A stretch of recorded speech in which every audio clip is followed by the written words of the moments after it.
Good morning and welcome to the Cohn Zone, the only show I do every week that starts right on time. I've been in the green room with my dad for about the past 10 minutes, just shooting the breeze. Dad, it's good to see you again. How are you? Batting 1,000, Iggy. How are you? I'm nervous. There's a lot of people watch these shows, and sometimes I get a little nervous. Today I'm nervous. I hope we do a good job. I just want to do a good job. Yeah, what we're paid for. Although I don't get paid. No, you don't. But No. the title of the show is how players feel about Brandon Aiyuk's dissatisfaction with the 49ers. Why don't we start right there? Brandon Aiyuk is dissatisfied. He wants a better deal from the 49ers. He's going to not hold out, but he's going to wait until he gets it.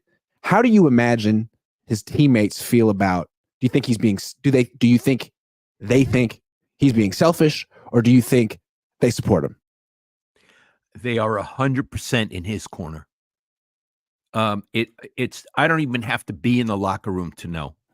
It's not like Nick Bosa is walking around saying, "Who does Aiyuk think he is?" He has to be I don't have to be a team player like that, but he has to be a team player and take what the organization gives him. No, the players stand up for one another. They feel Aiyuk is a heck of a player, and he deserves whatever he can get by any means he can get it. Yes. And I'll add one other thing. Players don't really like management. No. Think about it. Management is the boss. Mhm. How many people love their boss or that kind of thing? What they look at management as, they don't pay me enough. Mhm. They don't really care about me. If I get hurt, they'll put somebody else in.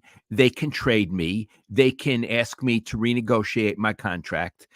I play for this team because I like the other players, because I want to win, and maybe I like the coach. But as far as the front office, absolutely not. So the players see Aiyuk as standing up for them against the front office. Right. And the front office of the Niners, they always want to make themselves seem like they're pro player. Hey, we just want to have a good relationship. It's sort of a family atmosphere around here. Jed York really said that at the owners meeting last week. But so that's one thing. That's what they say. But then they cut Eric Armstead. And the players really like Eric Armstead. He's the longest tenured player on the team. A lot of them look up to him. And they see that the Niners try to slash his salary from $18 million down to $6 million. And they're thinking, oh my God, if they're going to do that to Eric Armstead, if they're going to play hardball with Brandon Aiyuk, and if they like trade him, what does that mean for me? I'm not as good as those two guys. Right. Yeah. So again, if Jed can try to portray it as a family atmosphere, now he may believe it or he may be telling a fib. It may be a family atmosphere in the locker room, but he's not in the family. Mm-hmm. He's not in that family. He Mm-mm. really isn't in the locker room that much. He has nothing to do with it. He is the stern uncle who they want him to leave them money in the will, but they never see him. Right. And the players want to feel like they're in an organization where if they do everything right, if they work hard, do all the OTAs and mini camps, have Pro Bowl seasons, become one of the best at their position, that they'll get taken care of, that they'll get rewarded. And for the last 4 or 5 years, the Niners were that team. They traded Buckner, but they took care of Armstead, Warner, Bosa, Kittle, D-Bus, 5 guys. And now this offseason, it seems a little different. All of a sudden, they cut Eric Armstead. They might be a little reluctant to pay Brandon Aiyuk what some players feel he's earned. And maybe players are saying, what's going on?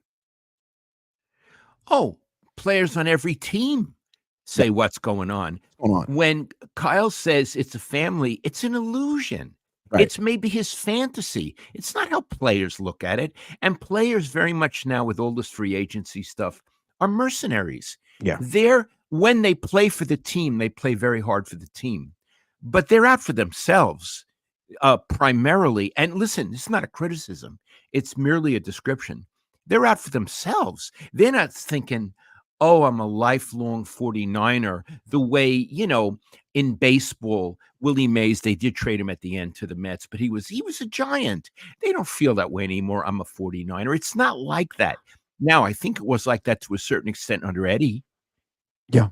I think he did try very hard to have a family atmosphere. And every few years he has a whole big party for former 49ers. He had one in Vegas and he invites everyone. He has a lot of money and he tries to reinforce the family atmosphere. Can you imagine Jed doing that? And would you even think the players would want to socialize with him? Yeah. Yeah. I mean, the family atmosphere that the Niners have created is that little clique of players that are very, very wealthy that vacation together. And it seems like that clique of players think Brandon Aiyuk has earned entrance into the club. I was in the locker room. It was after one of his big games this year. He was talking at his locker, and Trent Williams, who's the highest paid player on the team, well, one of them, walked by and says, "Give that man $25 million. Yeah. Give that man $25 million." So they understand that what he's worth, what the market is, and that he's right there.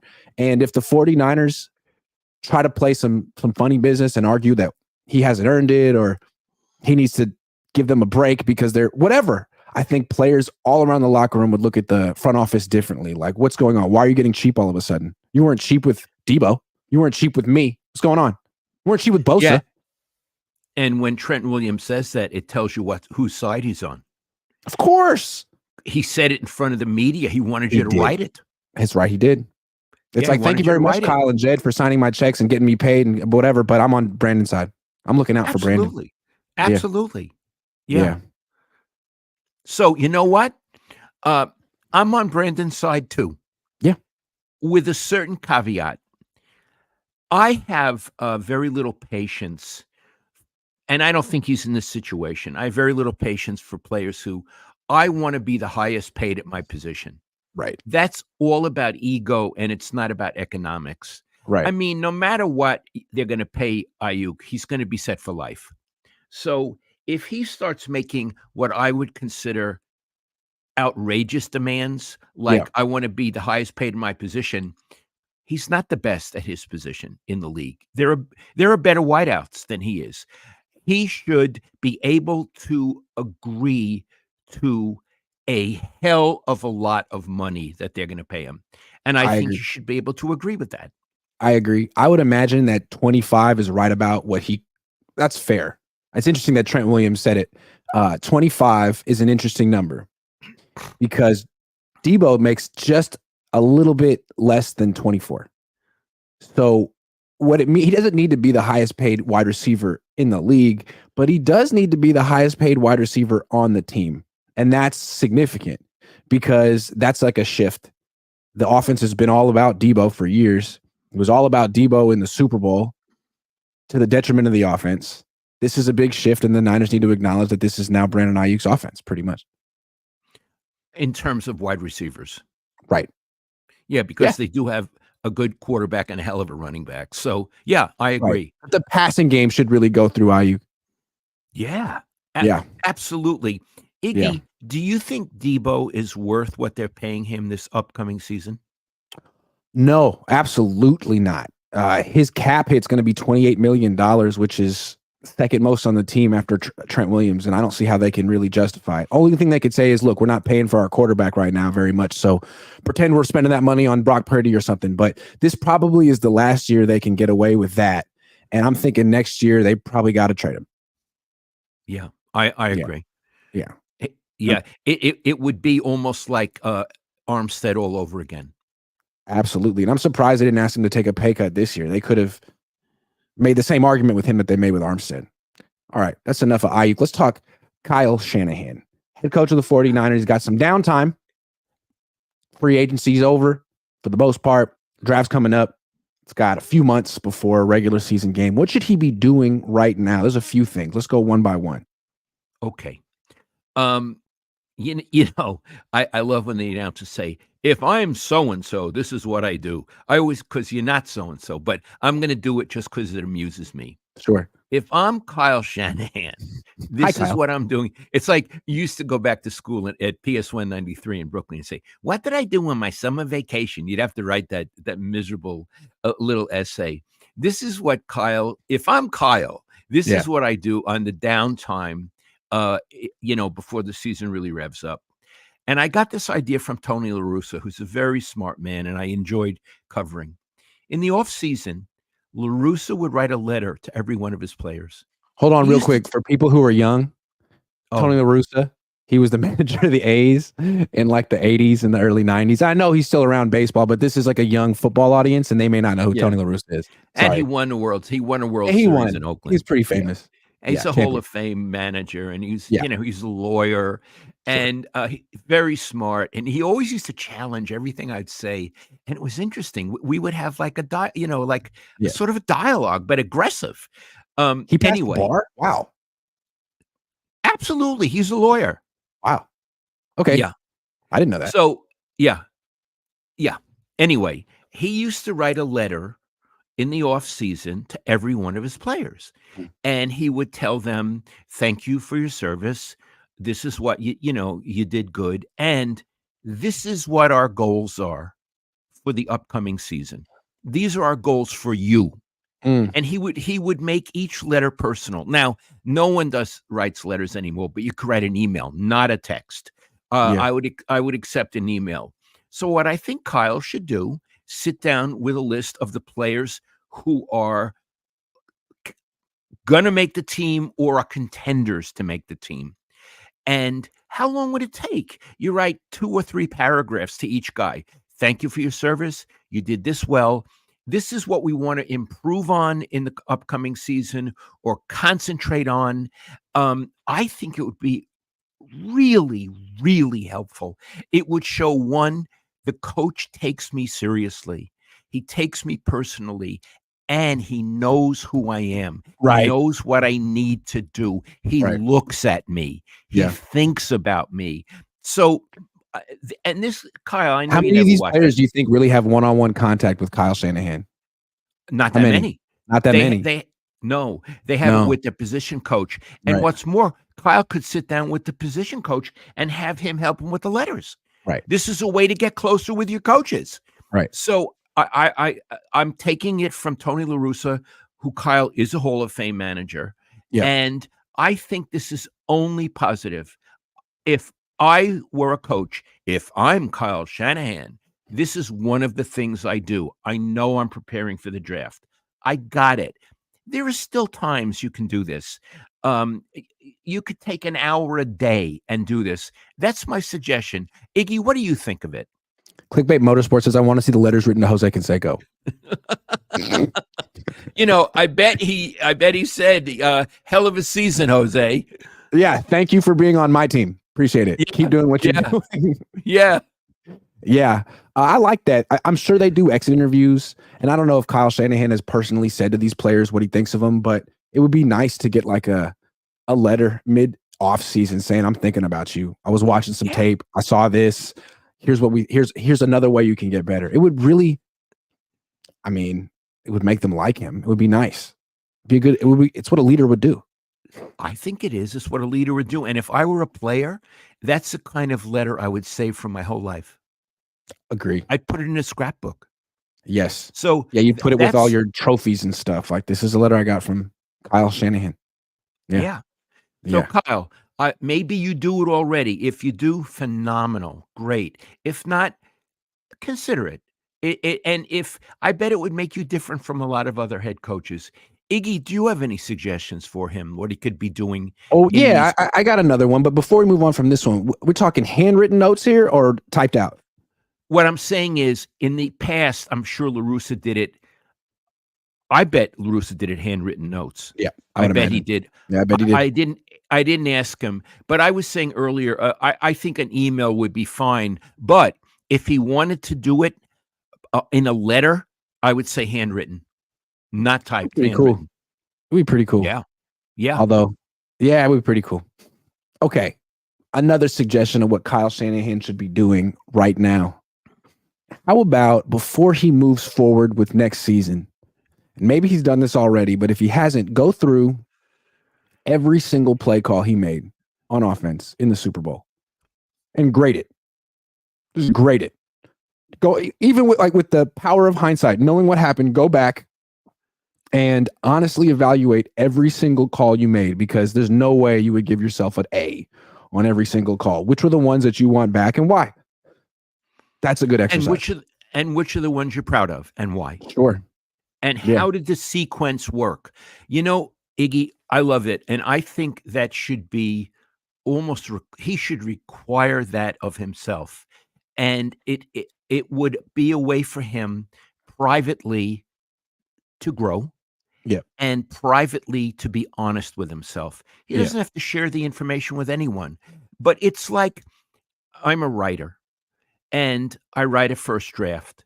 I know the first draft isn't going to be perfect. In a way, the game was his first draft, especially after he got off the scripted plays. Well, what I do as a writer, after my first draft, I come back to it and I look and I say, this paragraph didn't work. It doesn't even belong. I don't know why I put it in. So you take out that paragraph, you put in a new paragraph. My verbs aren't active. They're not strong. My images aren't interesting. My conclusion doesn't follow. It's what any person who's thinking about his or her job would do. My second draft, my third draft. So what we're asking Kyle is to do a second draft. Now that you have time, you have leisure, you have composure, do a second draft. Can you learn from what you called in the Super Bowl? Because you only scored 19 points in the regulation. Can you learn? And it's not a put down, it's an exercise. Yeah, like Christian McCaffrey fumbling in field goal range did hurt the Niners' point output, but 19 points in regulation, 22 points in 5 quarters. They were 3 for 12 on third down.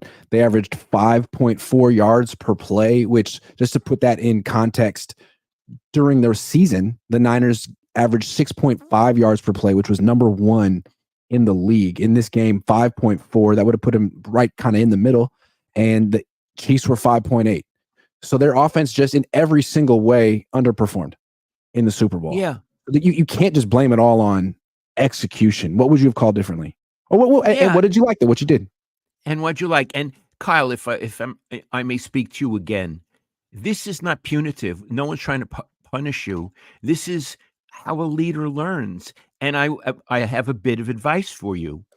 Don't be afraid to do this. Even if you see a play where you thought you really screwed up, don't be afraid of it. Go to it. Learn from it. What would you have done? What could you do in a second draft?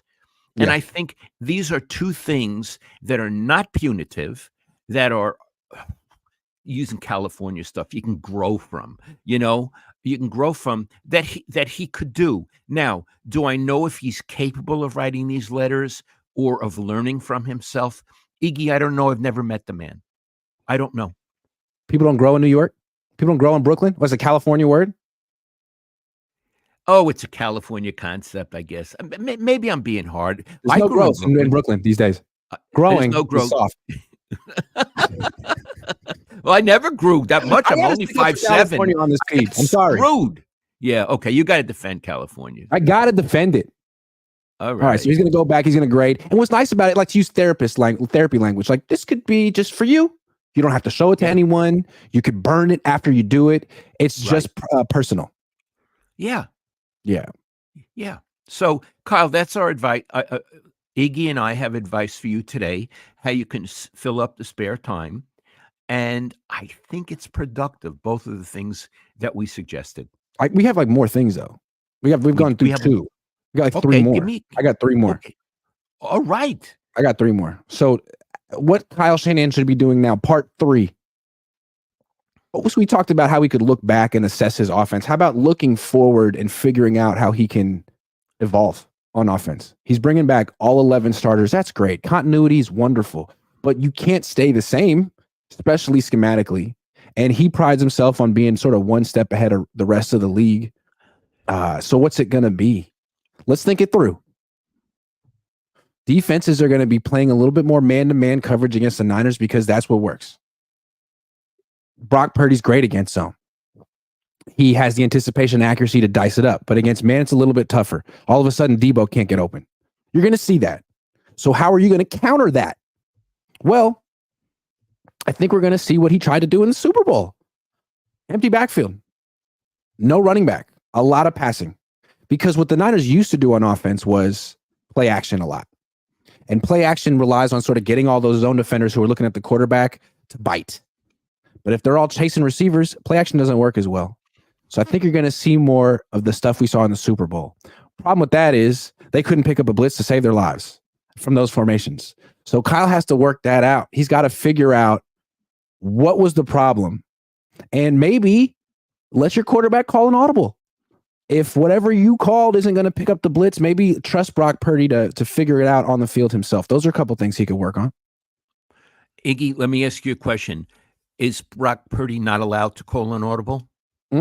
He's not. What Kyle will do is he'll give him a couple of plays, 2 calls, and Brock Purdy can go to the line of scrimmage and pick between them.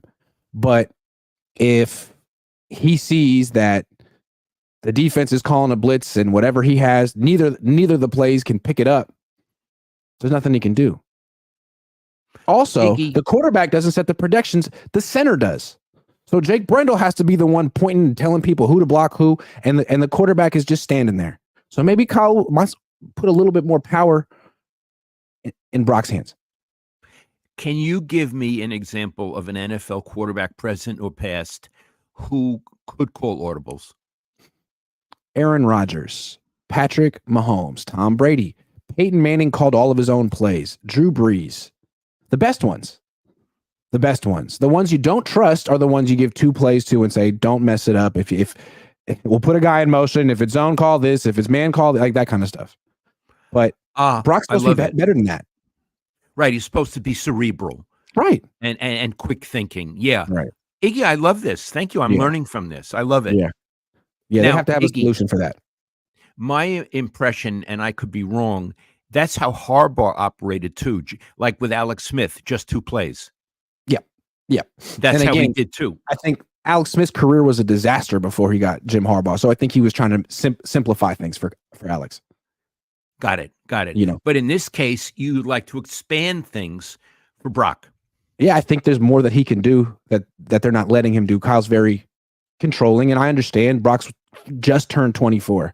But that thing that happened in the Super Bowl, I understand why he went to the empty backfields. If they're going to play man-to-man coverage and put 8 in the box, those play action passes are long developing and slow, and they won't necessarily work. So spread them out and get one-on-one matchups and see who can really guard who one-on-one. Can you really guard McCaffrey one-on-one? Fine. But those blitzes killed it. Like those blitzes destroyed whatever the Niners were trying to accomplish. So you have to have some kind of solution for it and maybe allow Brock to be part of that. So that's number 3 that he can do on his so-called vacation. Okay, I got another one. Number 4. And this is, I guess it's too late, but he needs to work on his game management. Game management. When to kick a field goal, when to go for it on 4th down, when to punt, that kind of stuff. He's not particularly aggressive all I know is that 2 head coaches who won Super Bowls this offseason, Sean McVay, John Harbaugh, each hired like a game management assistant coach. It's kind of a new thing in the NFL. A guy whose role on the team is just sort of to help the coach decide when to go for 2, when to convert, when to use timeouts, stuff like that. McVay did it. John Harbaugh did it. These are champions. And they were like, that's a great idea. That could really help me. Kyle, you should do that. You're not good at managing games. This could help you. It's a great idea. Why not copy Sean McVay and John Harbaugh? It's not too late. Yeah. John Harbaugh is a real veteran, great coach. Forward thinking. He has a coach's demeanor. He's forward thinking, all of that. Yes. Yeah. So that's a 4th thing Kyle could do is look into hiring a game management coach. And then real quick, a 5th thing, bonus, read the rule book. Start front to back. Just read the whole thing. It would take you a few days. There might be some interesting things in there that you don't know. Kyle, if you read the rule book and it's a real book, I'll buy you a yellow magic marker so you can highlight Keep you things. engaged. You can highlight the relevant parts and come back to it. Yeah. Overtime playoff rules. Yellow, highlight. It'll help. Yeah, I like it. Boy, you're hot today, Iggy. I was ready to quit after 2. No, rule book, baby. Okay, let's cleanse our palates with some sleeper picks. What do you say? Sleeper. It's sleeper time. And we're going to do Giants because we've been watching a little Giants recently. Baseball's back, and they're playing the Dodgers. Logan Webb, today. Let's pick. He's pitching today? He's pitching today. The over-under, the more or less for the strikeouts is 5.5. Last time he pitched, he got 5. 5.5. Okay. Also, let me think. 6.5 earned runs, 6.5 hits, 1.5 walks. That's what we got. What kind of action you like for Logan Webb? So you went a little fast for me. 5.5 strikeouts. Yeah. 2.5 earned runs, 6.5 hits allowed, 1.5 walks. Okay. I'd like to go for the earned runs. Okay. Earned runs. And I'll 2.5. 2.5. I'm going to say the Dodgers are loaded. Yeah. Let me say, I like Logan Webb. He's really a good pitcher. Down there, I think I'm going to go more. I think that's a good call. More. Yeah, I think. And look, I'm not disrespecting Logan Webb. I just think the Dodgers are really hot. They have some really good players, and they're playing in L.A. Okay. How about Conforto? He hit a home run last night. The stuff for hitters are it's like, will he get a hit? Hits 0.5. Total bases 0.5. Runs 0.5. Walks. Anything about Iggy. Conforto. You feeling strong about Conforto? Good name. Hold on. Yeah. Do we know who's pitching tonight for the Dodgers? Do we know who's pitching tonight for the Dodgers? It's a good question. No. Okay, we could be irresponsible and just do it. Give me the choices on. I don't feel all comfortable about this, but okay. All right, forget Conforto. What about Chapman? You think he'll get a hit tonight? Absolutely. Okay, more for Chapman. And then Wade. What do you think of Wade? Think he'll get a hit tonight? If he's playing. He's playing. How about let's stick to 2 Giants. Let's flip over to the NBA real quick and get 1 Warriors, because you got to have 2 teams on sleepers. You can't just do 1 team. So who are the Warriors playing? They're playing Dallas, and they're at home 7:00 tonight. Curry, 26. You got Luka, Wiggins, Draymond. Let me hear Wiggins. Let me hear Wiggins. 12.5 points. Under. He hit 4 in the last game. 4. Yeah, under. Oh, for sure. Okay. Under. Those are our picks. Logan Webb, Matt Chapman, Andrew Wiggins, a Bay Area sleeper pick. $10 to make 47. Let's see what we can do. My pick is expired on Wiggins. What was that, yesterday? I'm confused. I'll figure it out. Don't worry, everyone. Thanks for watching. And the show's not over, but if you want to play, use the promo code Cohn and get that deposit match up to $500. I want to say something before we get off of this. Sure. About baseball. Uh-huh. You know, I grew up with baseball as my major sport because, I'm a what am I? If I was born in 1945, what do you call us? I'm a boomer. A boomer. And I grew up with baseball. Now I can watch on TV, and Kruko and Kuiper are back.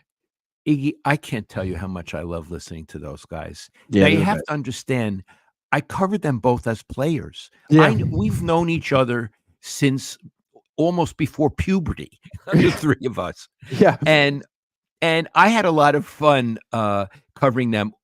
Now with Kuiper, I would have to say there was a lot of verbal sparring, because I'm like that, but so is Kuiper.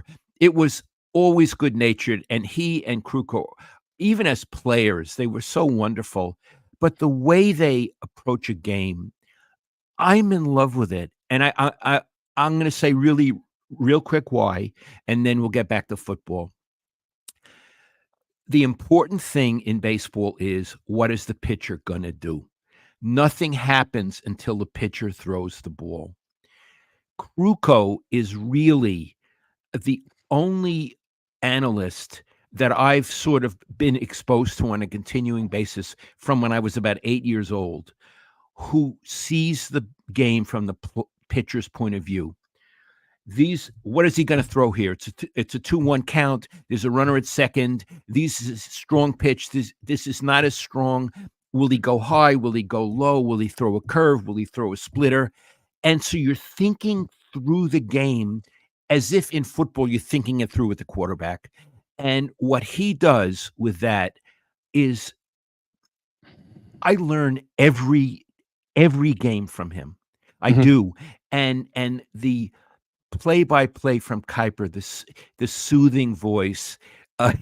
Remember, one guy threw a pitch last night. His first pitch was a hanging curve, and the batter missed it. And he said, "Well, it's good to get the hanger over on the first pitch." It was just so funny. So anyway, we'll get back to football. And what you're saying, and why this is relevant to a football discussion is because baseball announcing is usually really good, or at least with the Giants, because they're taking you through the pitcher's mind pitch by pitch, and the pitcher dictates the pace and the strategy of the game.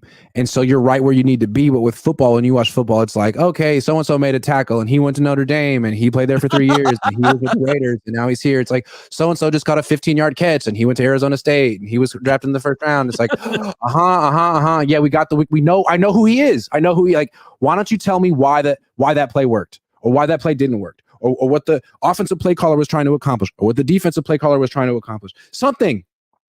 Not just, okay, he went to Notre Dame and BYU. Yeah, and he had some adversity in his life, but he overcame it. What I do in football is I just turn off the sound. It's better. But with Krukow and Kuiper, I never turn off the sound. No, absolutely not. Okay, moving on. I want to circle back to Jed York.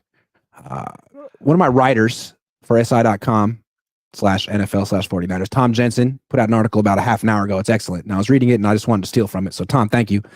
He put out a section about Jed York and the lemonade stand. And we talked about it last week after the owners meetings. But I have an interesting question. Does Jed York understand why Eddie DeBartolo was great?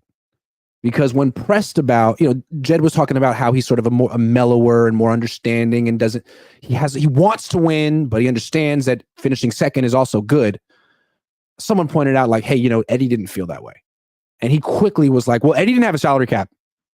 So when he talked about why Eddie was great, he mentioned that he would spare no expense, and he could write a lot of checks, and that he had Joe Montana. That's sort of what I got from Jed York's summarization of Eddie DeBartolo's tenure. He could spend more than anyone else, and he had Joe Montana and Steve Young. Do you think Jed gets it? I'm going to answer it a different way. I don't think Jed gives a crap about Eddie. Right. I don't think he spends a minute of his time thinking of Eddie unless he's in trouble. Right. Then all of a sudden you hear my Uncle Eddie, I talked to my Uncle Eddie and this. First of all, I don't even know how much exposure he's had to Eddie, because now Eddie gets along with the sister, but it's known that Eddie and John York can't stand each other. They just can't. I mean, it's known they can't stand each other. So I don't know how much interaction Jed and Eddie have had. I also know Eddie loves Jed. I know it, because he's told me. Eddie is very family oriented, except for John York, who's not in his family, but his nephew he loves, and he would like to be a good uncle.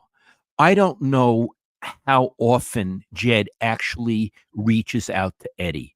I think Jed probably not only doesn't get Eddie, resents that people still compare him to Eddie. Right. I mean, Eddie, you could say he didn't have a salary cap, although he did the last time they won a Super Bowl, and he this and that. And Eddie, was very volatile as a young man, which this other one almost has rigor mortis. He's not volatile at all. You could say all of that. Eddie was a winner. Right. Eddie demanded winning. Right. And, you talk about a team being a family. It's how he looked at it. Eddie, it's how he looked at it. I mean, he's still probably best friends with Joe Montana. Yeah. It's how he looked at it. And so I don't think Jed values it or even understands what Eddie did. And I think it burns him up that Eddie won 5 Super Bowls and gets all this praise. That's how I look at it. I think it's funny. He just went quickly to the quarterback and the salary cap as if the coach that Jed York has hired is on the same playing field as the coach that Eddie DeBartolo hired, or the two coaches that Eddie DeBartolo hired. Like, what are you talking about? Or that the front office that Jed York has assembled is on par with the front office that Eddie DeBartolo and John McVay and Bill Walsh assembled. I don't think so. I think there were a lot of things that were different. And also, the big one is the mentality and the temperament that Jed was trying to talk about. Eddie was fiery, and he was upset when he wouldn't finish first. Finishing second for Eddie was not a successful season. It would make him angry. But what Jed was saying is that he's more evolved. And he understands that, flipping out or going in a rage or punching a wall for not winning a Super Bowl doesn't help you win the Super Bowl. But I kind of disagree. I think the mentality, if you accept finishing second, you're never going to finish first. And having the mentality of finishing second is not a successful season is the kind of thing that propels you to being a champion. And Jed doesn't understand that because he's not a champion. I would agree with everything you said. May I add one thing? Yeah. As a gentleman, what Jed should have done. Someone asks you to compare yourself to your uncle, right? To your mother's brother, right? Okay, yep. Who's a very famous man, and now a very good man. Now, yeah, I would say, I love my uncle. Yeah, I'm proud to be his nephew. Yeah, I'm proud of everything legacy to live up to. What a legacy to try to live up to. What a legacy. I'm trying. Yeah. I'm trying to live up to I haven't lived up to my uncle's legacy. It's phenomenal. I would love to live up to it. I'm trying and I'm doing my best, and hopefully someday I can. But all credit to my uncle. I love him. That's how you answer that question. You don't crap on your uncle. No. Do you know what that makes you seem like? Yeah. A twit. Okay. Yeah. A twit. Yeah. Yeah. I had an Uncle Irving. He was a lawyer like my dad. My Uncle Irving. I love my Uncle Irving. Shout out. Uncle Irving. I never said Uncle Irving isn't as good a lawyer as my father. It was, I love Uncle Irving. Yeah. Oh, Uncle Irving. Yeah, it was easier 40 years ago. He didn't have to deal with the things I got to deal with now. Who the hell was he? Uncle Irving. Yeah. He married my Aunt Uncle Irving. Anyway, do you see what I'm saying about how Jed could have answered that? Yeah. Like a grown up with. Yeah. Yeah. I have to say. I love my uncle. He got so defensive when pressed. Well, Eddie, I'd love to have the two best quarterbacks in the league. Blah, blah, blah. Eddie was smart enough to get, Eddie was smart enough. My uncle was smart enough to get the two best quarterbacks in the league. We're trying. We think we do. I would never compare myself to Eddie. He's incomparable. I'm trying to live up to his legacy, and I'm doing everything I can. And I know my uncle knows that. Yeah. And knows how much I love and admire him. Yeah. That's how a mensch, Iggy, that's how a mensch answers. Yeah, my uncle, right? If that were Jed, though, he never would have let Parag go on, on the record and call his uncle's operation a lemonade stand. He never would let that happen. But that must be how Jed feels too. Oh, you think? Yeah. You think there's a chance? Mm-hmm. Lemonade stand. Anyway, one more thing, and this is a bonus topic I haven't prepped my dad for. I figured if I told my dad that this was a topic, he would just nix it before the show. So I'm just springing it on you, and you have to react. We're going to talk about it for 8 minutes. You ready? No. Should the 49ers have kept Trey Lance? Here's why I ask. When they traded him last year, it made sense. They'd signed Sam Darnold. That was the backup quarterback they wanted. He's gone. Now he's going to compete to be the starter with the Vikings, and the backups for Brock Purdy are Josh Dobbs, who I think had 24 turnovers last year, and Brandon Allen, who is good in the room, but not necessarily on the field. And they could have had Lance. Lance is still like 23 years old, 24 years old. The reason that they got rid of him is now on the Vikings. I don't know. What do you think? I want to say that's a heck of an interesting question. Thanks. I think off the cuff, Mhm. because you did you sprung this on me, I would have kept him. And I'm going to say why. Mhm. I think he's a better player than Joshua Dobbs. I do. What's more, he's sufficiently different from Brock Purdy that it could have given other teams problems. So I agree with you. I think he would be a better backup right now than Joshua Dobbs would be. Joshua Dobbs is like he's the relief pitcher you bring in when in the 8th inning when you're down 10-0. He's kind of that, Yeah. the low man on the staff. Yeah. Okay, which brings me to another point. Why did they get rid of Trey Right. Lance? Right. Okay, That's so let's the talk about that for a second. underlying question. Let's talk about that for a second. What they wanted people to believe is they just liked Sam Darnold better. Maybe, but I think what they liked is that no one cares about Sam Darnold and no one would talk about Sam Darnold. And they felt that Trey Lance was a distraction, but it was a distraction that they created, that they could have managed. And now it's like, well, okay, you got a boring backup quarterback unit, but it's not necessarily that good. Yeah. So here's what I'm saying. I'm saying the reason, okay, my interpretation, I believe the reason the Niners got rid of Trey Lance had nothing to do with football. That's It correct. had to do with image. Yes. That they people, i.e. the media and fans, were talking too much about the backup quarterback and not really about the starter or the rest of the team, and they wanted to cool down the vibe. Yes. So they got rid of him for the reason of temperature, Right. and public image, Yeah. not because the kid had failed, because he'd never had a chance to fail or succeed. So I think they got rid of him for the wrong reason. Right. And if they had kept him, I think the quarterback position would be stronger now. No knock on Joshua Dobbs, who I like, Right. but I don't think is as good, nor clearly does he have the potential of Trey Lance. So I'll even phrase it a different way, Iggy. And I'm really glad you brought this up. I'd phrase it a different way. I'd say the reason the Niners got rid of Trey Lance was they were weak. Yeah. I would have to agree with that. Absolutely. And short-sighted. It's like, okay, well, we don't really want this distraction that we created. So we'll trade him for a 4th-round pick, which isn't much. And then we'll sign Sam Darnold to a 1-year deal, and that'll be that. Okay, but what about next year? He's gone.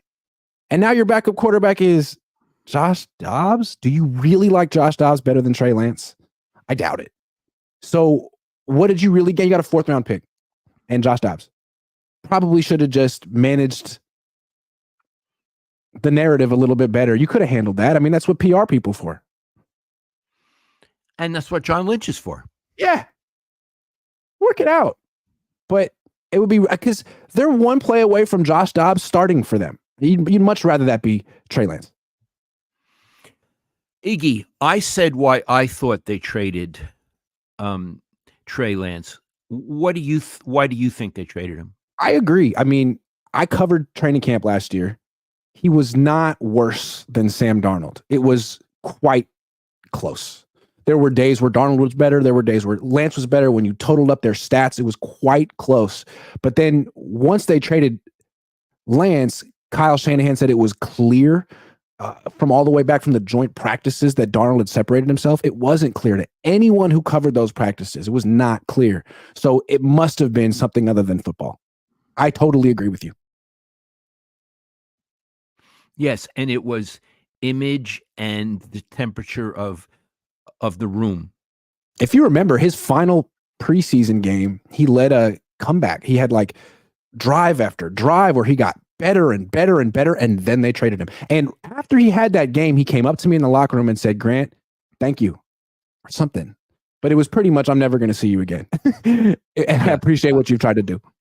But no, let's linger over that for a minute. He said, he did say something like, "Grant, thank you," or "Thanks for your support," or something. Yeah, something like but that. He didn't stop and say it. No. He did it in a whisper. Under his breath. And he walked under his breath, because he knew how volatile the whole situation was, and he knew how volatile they look at you, and he didn't want to be seen talking to you, so he sort of did it out of the side of his mouth. Yeah, that just talking to shows the enemy. that just shows how vulnerable he felt, and they got rid of him shortly after that. Yeah, and so what's interesting about Trey Lance, people don't think about him very much anymore, but he's with the Cowboys, and there's been rumors the last few days that the Cowboys could trade Dak Prescott to the Raiders, who have no idea what they're doing ever. So that would kind of make sense. And that could happen in the next few weeks before the draft, which would mean that Trey Lance would be one step closer to being a starting quarterback. And it would be really interesting. It's going to be interesting to see what happens to him. We still don't know.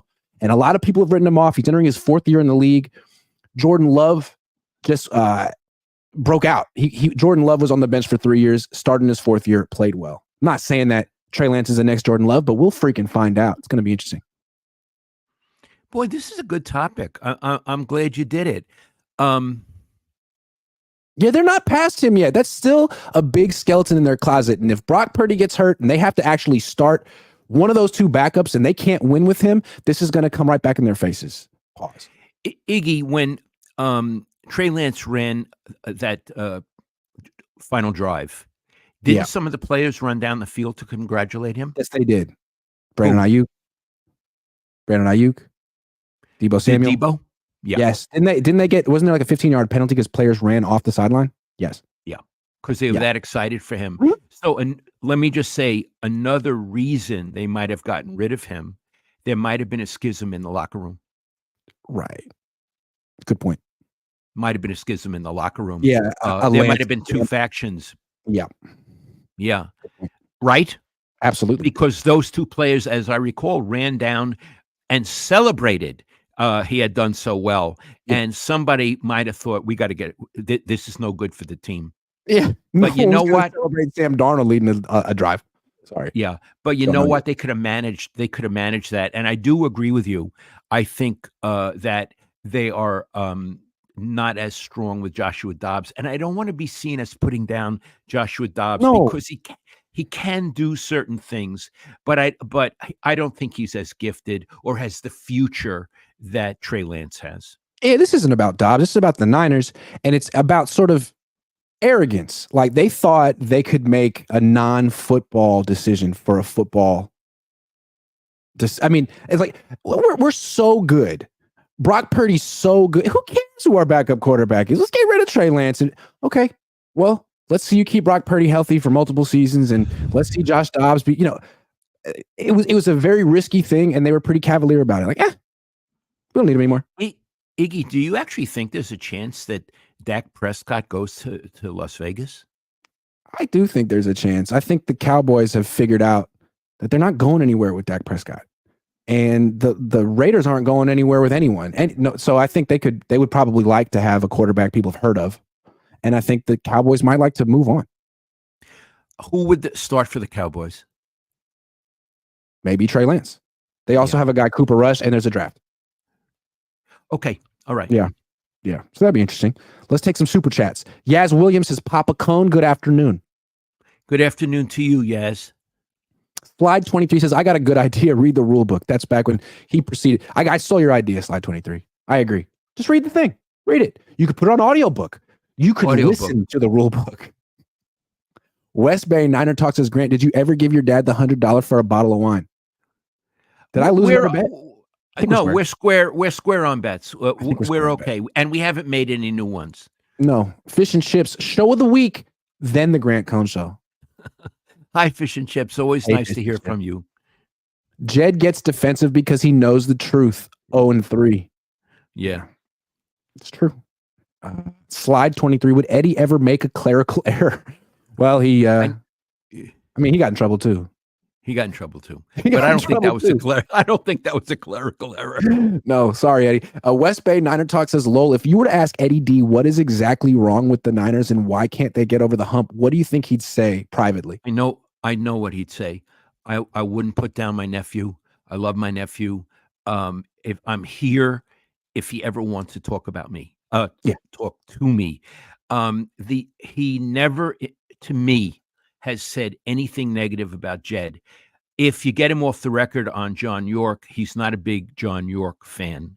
But Jed, he's my Uncle Irving. How Yeah. Uncle Irving felt about me, he feels about Jed. Right. And so where it's easy to get Jed to say some less than complimentary things about Eddie, it would be impossible to get Eddie to say some less than complimentary things about Jed. Never would and do it. not He loves necessarily him. because he loves Jed, but because he honors the familial relationship. But he loves Jed. Yeah. He loves him. He loves himself, and honoring your sister and your nephew is part of that. Absolutely. Right. They come from a big Italian family, like Right. your mom, Right. like my wife. That's Right. how they are. God love them. Yep.